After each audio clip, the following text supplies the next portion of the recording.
Hoxha, kryesisht për çështjen e sheldit detar midis Greqisë dhe Shqipërisë, është në pozitë më të vështirë. Kjo është pozita më e vështirë e një ish diplomati tashmë në cilësinë e shefit diplomacisë zyrtare të vendit.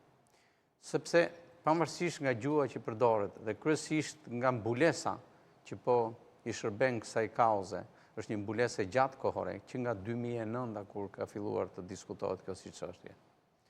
Dhe praktikisht të dy kahet e politikës në rotacionet qeverisë së tyre, këtë çështje jo vetëm ne kanë pasur çështje të undergroundit, por e kanë mbajtur në një, le të themi, po them në një izolim informativ të shumë të rafinuar.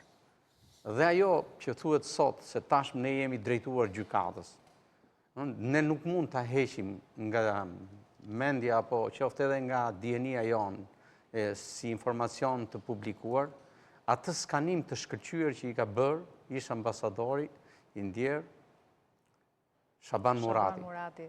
Është një botim diçka sepse e kemi si detyrim shpirtëror për ta thënë, kur doja të kuptoja sot më shumë lidhur me këtë vizitë, me kulisat pasaj, gjithmonë sa herë ka pas vizita të tilla, hyja dhe lexoja të ndjerin Shaban Murati, edhe Abdi Baletën her pas here, po Shaban Murati kryesisht. Ambasadori Murati sot më mungoi mendimi i tij. Pikërisht. Dhe prandaj e solla në vëmendje. Dhe asnjëherë në ekspertizën shqiptare nuk mund të eklipsohet një kontribut i tillë i cili është i pakapërcyeshëm. Sado që të bëj administrata dhe burokracia diplomatike të dy vendeve, nuk e ka përcejnë dot kaq kollaj. Edhe pse në këndvështrimin tim po përdoret alibia e gjykatës ndërkombëtare. Sepse nuk është në dieninë dhe në atë çka unë kam aftësinë për ta lexuar, një proces që do të shkojë te gjykata e Hagës. Është një alibi ndërshtetërore që po përdoret për këtë kazus.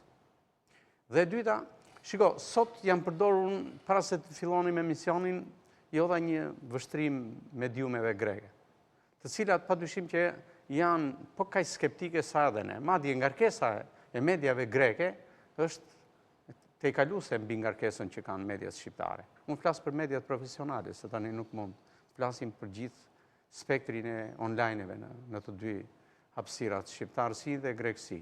Por ajo që më bëri përshtypje, tonet e mediave greke dhe opinionbërjes dhe informacionit grek ishin më të ulta, sepse me sa duket presin diçka që është ende e panjohur për palën tonë. Pra ka rënë agresiviteti grek. Jo, nuk ka rënë agresiviteti, po platforma mbi të cilën është vetë ofruar pala jonë, në rastin konkret pala jonë zyrtare, po them, me një pretendim i cili ka qenë i munguar në historinë e më shumë se 20 viteve në komunikimin diplomatik bilateral, që është ai partneriteti strategjik.